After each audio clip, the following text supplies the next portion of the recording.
Good morning, everybody, and thank you for taking the time to join us for what is now our 8th live stream broadcast from Rowe Gallery in beautiful Tlaquepaque. You've made this so much fun with your interactions, your comments, your questions, so please don't be shy. Log in. We have our friend Randy here that will convey questions as we go. And I am Ken, by the way, and this is my little buddy Snickle Fritz. So, two things you should know about me. Number one is, my friends always comment about I should work for the Chamber of Commerce because I'm always, for anybody that will listen, I'll brag about Tlaquepaque and Sedona and how beautiful it is. But also, my friends would say, don't ask Ken about his artists because he'll not stop bragging about them forever. I can't think of a better example of that than our buddy here and our incredible artist, Eric Peterson. Eric? Okay, let's just get it. All Let's get this started right off.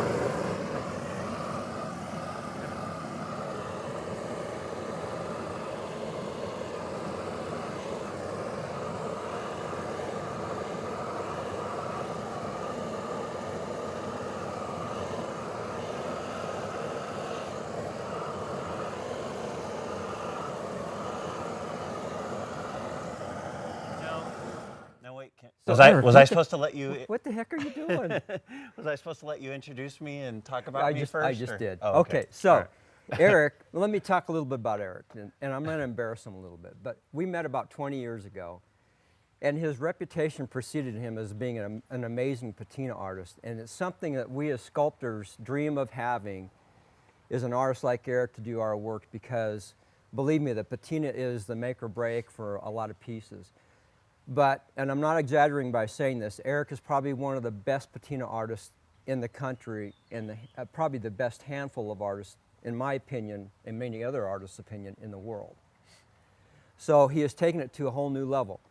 But not only has he mastered that, he's an amazingly accomplished sculptor, and we're going to cover that in a minute.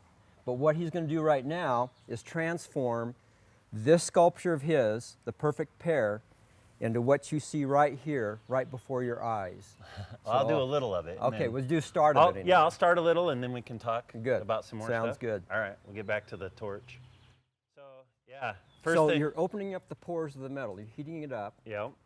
And by opening up the pores, it's going to allow the oxidants, which are your chemicals, to oxidize the metal.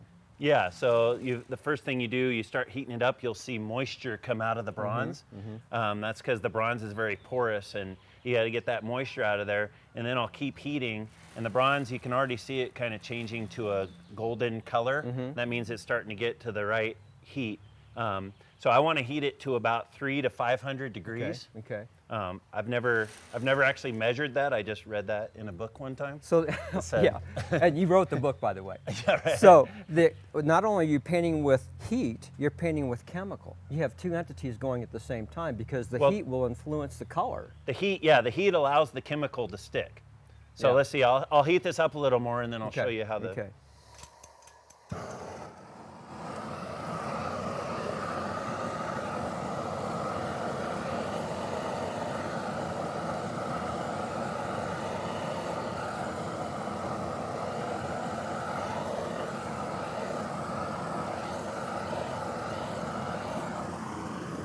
Okay, now this isn't a real big piece, so if I keep heating, it's going to go over that 500 degree. But I can always see it turning some color just from the heat itself. Yeah, exactly.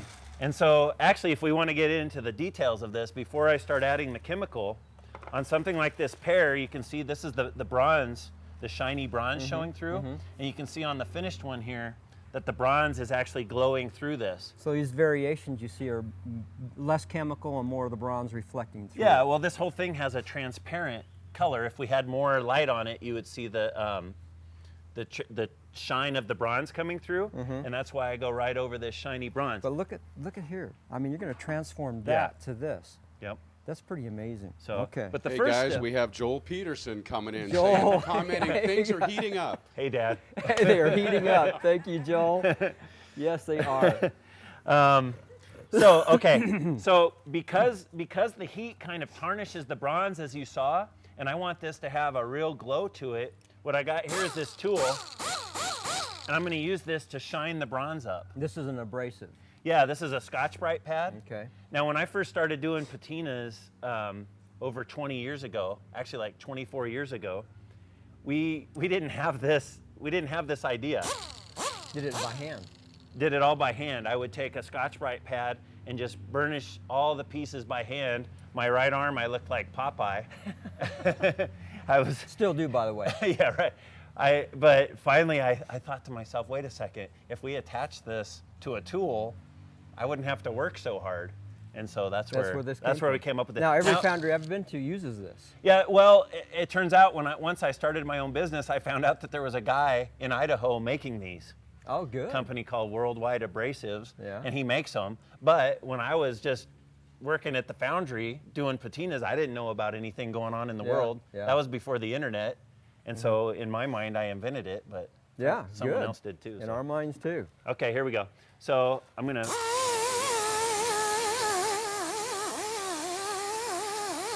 So you can see that shining the bronze up and bringing back the brightness of the color. So this is what I would generally do on a piece like my pear here every time is when I heat it up, I'd go back and get it all shined up.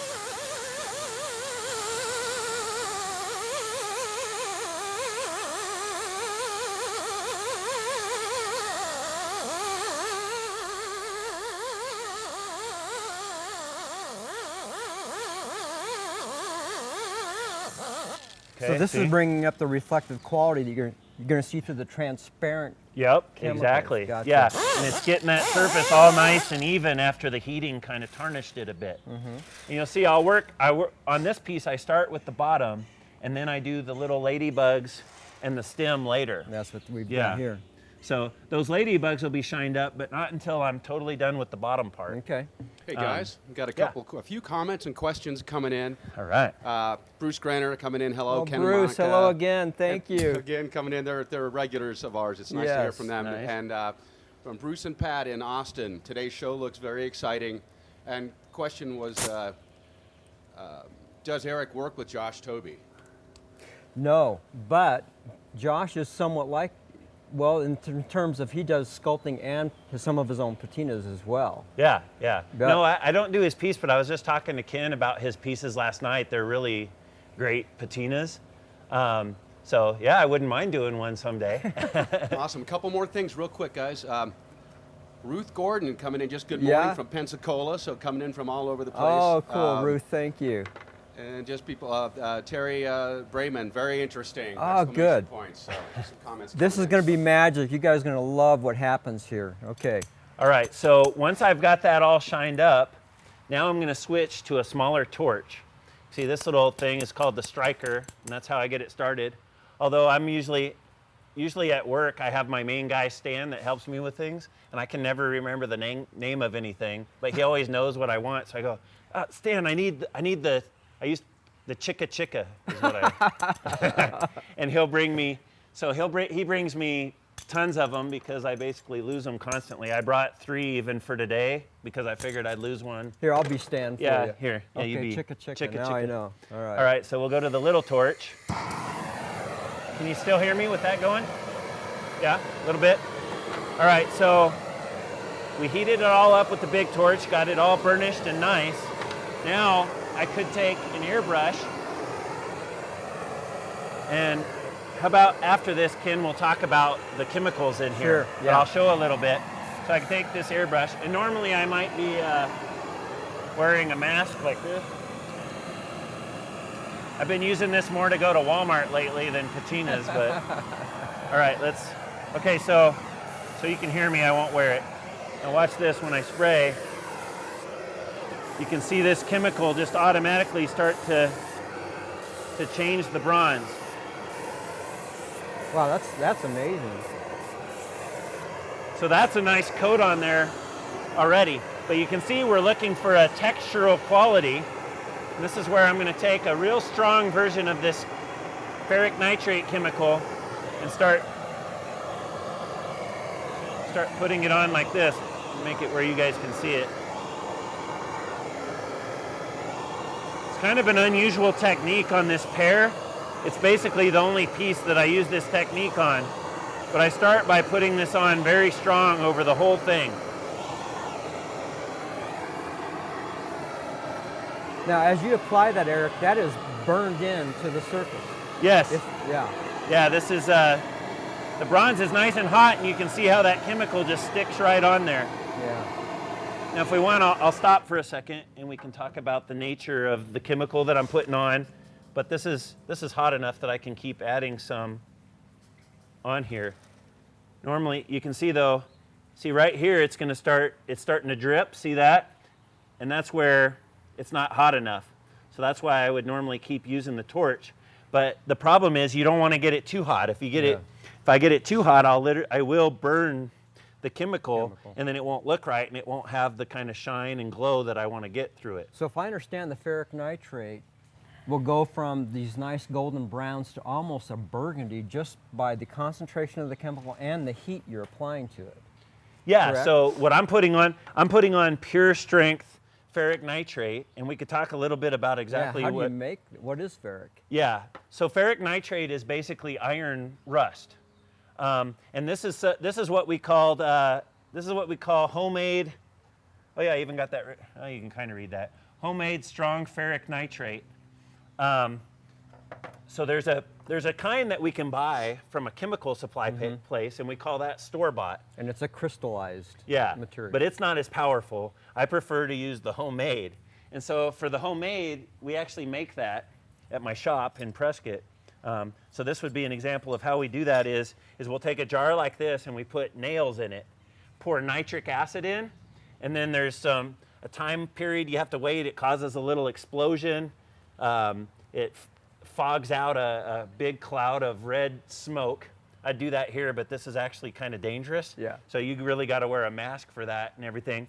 And basically what it does is the chemical ends up kind of melting the nails and making pure rust. And then we let it sit for just the right amount of time, strain it, and that's where we come up with this strong ferric nitrate. Here's what the nails look like. I have to say, with a friend of mine here, an engineer, would say, what could possibly go wrong?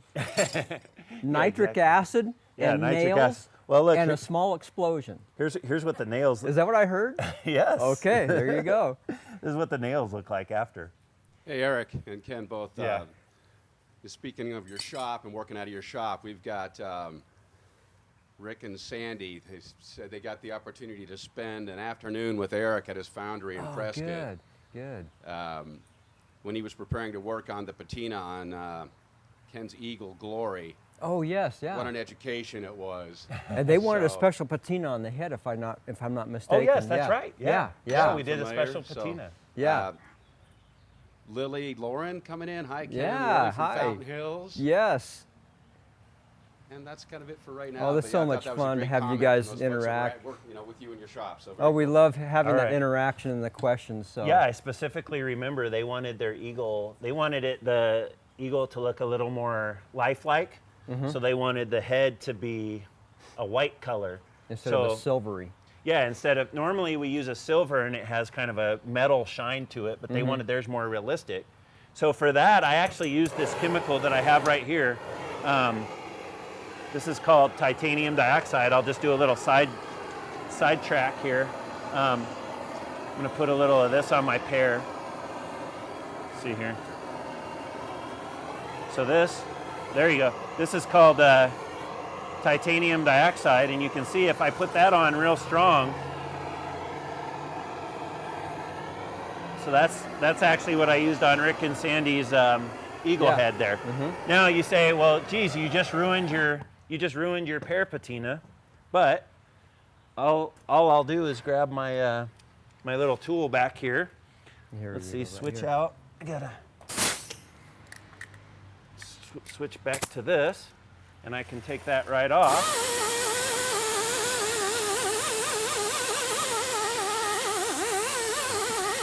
There we go. Now we're ready to get back to the pear patina.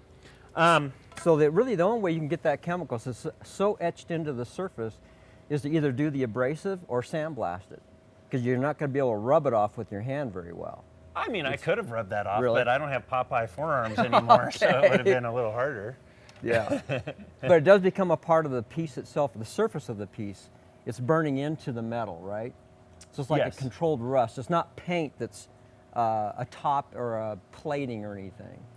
No, I mean it's going on to the surface layer of the bronze. So when I oxidizing this it. this is very abrasive. So when I take that over the top, it's removing the metal Yeah, right off gotcha, of there. Yeah. Gotcha. So, but the thing about the heat is, even if I painted on this with this kind of heat, the paint would also soak into the pores. Oh, okay. Believe it or not, the paint with the binder and the gumminess in it would be even harder to get off. No kidding. Well, the way to think of it, it would be like, think of the paint job on your car. Yeah. That lasts pretty good Yeah. outside. Like Yeah. paint can stick on strong, but the chemical allows the nature of the bronze to show through. Plus, doesn't it continue to oxidize over the years in its own way, get richer Yeah, with yeah. age? Yeah, definitely. I mean, we put different lacquers, like got my can of lacquer here. So when this is all done, we'll lacquer it, and that protects it real good. But definitely, it's still going to kind of age over time. Okay. One way that I've figured to kind of stop that pretty well, though, is I rinse with water. Okay. Every time the patina's done, I'll rinse it with water, and that Neutralizes neutralizes the the chemical. Yeah. Okay. There Again, are we're a couple talking more nitric comments, acid. guys, that I wanted. The one I Good, thought please. was awesome. Sherry Kafea, I think might be the name. Very cool, she says. Barbara Alexander. Yeah. How cool, fabulous. And then Melissa with Nell. This is kick-ass. Thank you. All right, we love it. That describes Eric pretty well. Wait, Yeah. let me put my fancy seat cover back on. This is normally, I mean, it's a dirty job, but yeah, this is how I keep my shop with nice drapery and Yeah. just kidding. And his patina pants that are for sale. Oh yeah. Yeah, there you go. Yeah, if anybody wants to buy these after $200, it's a bargain. Really? You can see this is where I, when I have too much chemical on my brush, this is kind of where I go to wipe it off. So I'll be working on something and then like that. I guess that's why all my pants end up disintegrating. All right, so should we add a little? Yeah, Here, let's go back to the big torch and heat it up a Okay. little more.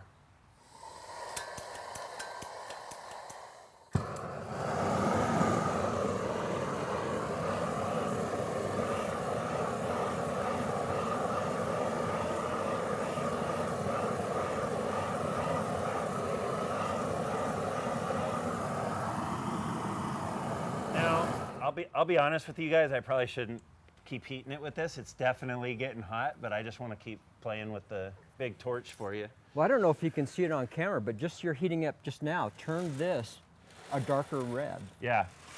Yeah. Yep. And that's the chemical oxidizing. Yeah, well, I could turn this chemical, this ferric nitrate that I put on there, if I kept heating that, I could turn it almost black.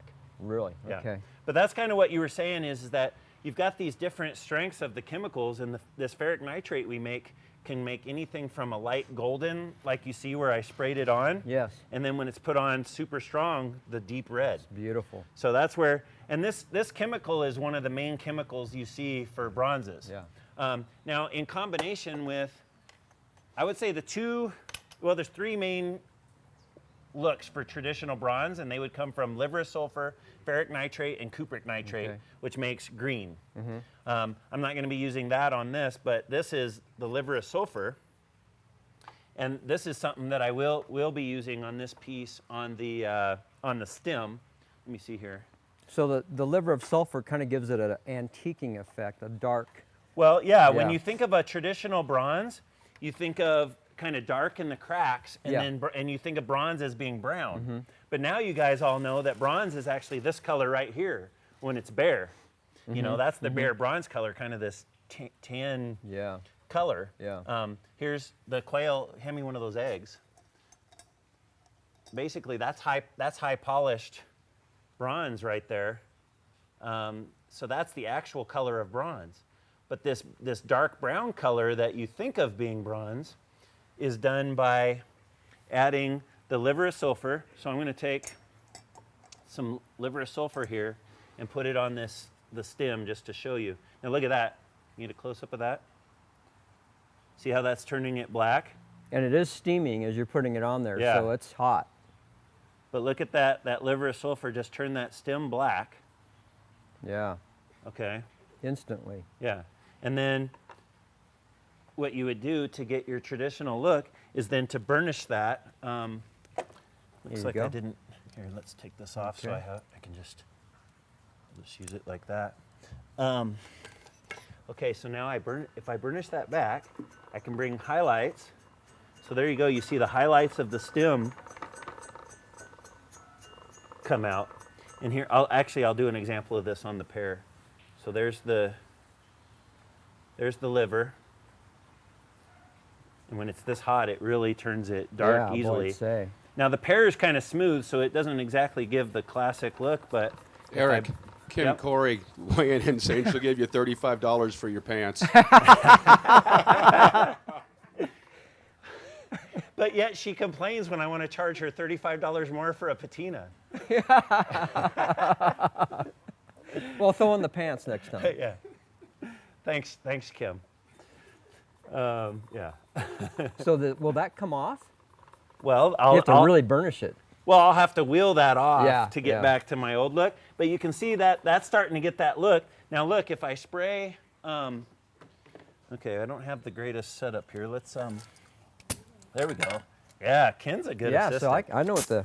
I told Ken that I could have him being 90% as good at me at patinas in about 1 month. That's the kind of talent this guy has. no. Yeah, it's I taken don't me think so. 20-something years. Okay, so watch this. So I've got that turned black. I burnished it. Now if I spray a little of this ferric nitrate over it, now check that out. See, that's what people think of as your traditional bronze color. It's just that easy. And I'll put a little on the stem. Well, easy for you, maybe. Well, that part. Yeah. The traditional, I could have any of you out there doing a traditional bronze patina right away. But unfortunately, or fortunately, Fortunately. I don't do many of those. Well, sometimes I wish I got more traditional because they're so easy. I'm always having to do all this Yeah, complicated but this stuff. is beautiful how this starts off Yeah, and how it yeah. ends up. So, okay, so there's your little lesson in traditional and everything. And now I guess I'll keep working on the pear a little bit more. You want me to hook up your wheel so you can Yeah, I take got to off? switch back to the wheel. That on there. Put my little thing back on. Yeah, it's so nice having these made now. They actually twist right on. And you can grab a new one. I used to have to undo this with a wrench and everything. Oh, and yeah, okay. Yeah, so. All right, so I'm going to wheel this off. Here, I'll do it for the camera.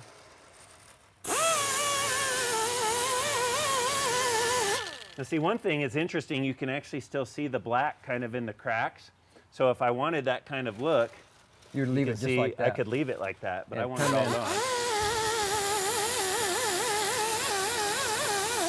And look how difficult. See, that liver of sulfur is really stuck in there. Burned in there. It's really burned in there, so that's hard to get off. Let me turn it this way, see what I'm doing.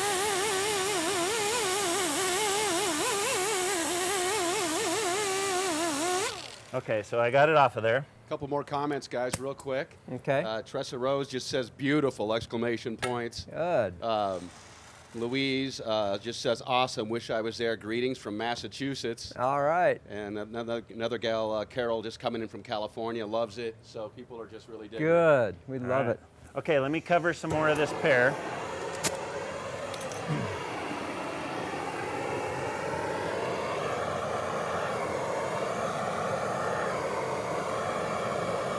Actually, I know I said, it actually cooled off in that time, so I like to be quick to things.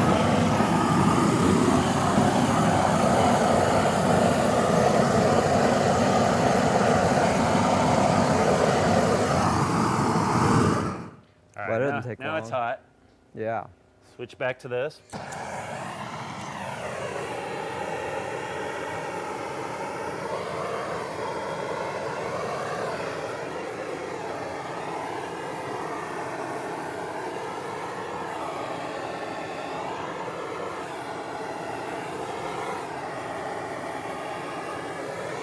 So my goal is to get this to go on in kind of a flowery pattern. But really, I'm just trying to cover the whole thing.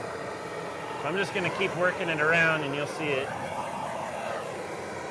But I can already see how the transparency of that bronze is reflecting through those beautiful iridescent colors, Yep. being that what you're applying is somewhat transparent. Well, I use a special technique on this where I cover it a lot more than you would think I would. Okay. And then I actually remove some of it. Is that how you get these variegations? Yeah. Yeah, What we're so seeing those in here? little golden variations Yeah, and stuff. yeah. That's from where I'm going to remove it after I put it on. Gentlemen, we have Mike Kovacs coming in, just stating thank you to the artist and the gallery owner for sharing this. Oh, thank you, Mike. Awesome and welcome, very welcome during this time. Can't wait to get back to Sedona and Tlaquepaque. We can't wait to see you, Mike. Thank you so much. You define why we are here. We want to come to you, and we want to brag about our artists. And the thing that I've said before is that this is not staged. This is the real thing. Just like Kim Corey sculpting and Jen Farnsworth painting, and now this, it's the real thing. Well, so what I'm doing, this is actually I think this will be a first, Ken. Oh, I've done a lot of demonstrations, Yeah. but I've never used what I actually did in the demonstration as the actual patina. I've always just kind of worked on a piece and then, started over for the actual patina. Yeah. But what you're seeing on this pair, I'm actually going to use, this is the actual patina that I'm doing. So this pair, when it's done, is going to be available. Yeah. It's for sale. Yep. It'll be like this one, but all of them vary a little bit because of it's all done by hand. Well, yeah, and what it is when we're done here today, I'm going to take this back to my shop, work on it a little more, and then I'm going to finish it up next weekend for this. And we'll get to see it finished next week. Yeah, and then this piece will be available, the one I actually did. Love it. And So- you saw it happen. Yeah, you're recording this, right? Yeah. We got about 5 more minutes. All right. I see you, Monica. Monica was telling me 5 minutes. I thought she was waving. All right. The least we can do is get this thing covered because This covered, and then I want to talk quickly about your pieces we have here too. yeah, let's, basically this shows you, and I'm just gonna show you real quick what I'm gonna do to this. Eric, we have a gentleman with a really pertinent question here I wanted to relay to you while you have a few more minutes. Rick Okay. Ricketts.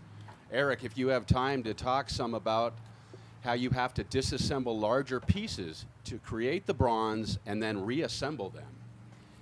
Well, yeah, so when you're working on something that's large, it gets molded and then it has to get cast in pieces. So it's made in multiple molds, and then we basically make panels. So say something was life size, it would be cast in panels in bronze, and we would receive, say, those panels at my shop, and they all have to be welded together. And things don't exactly always fit together perfectly, so it takes sledgehammers and pulleys and this and that to make something come together, like Ken's antelope out front here at the gallery, people probably familiar with.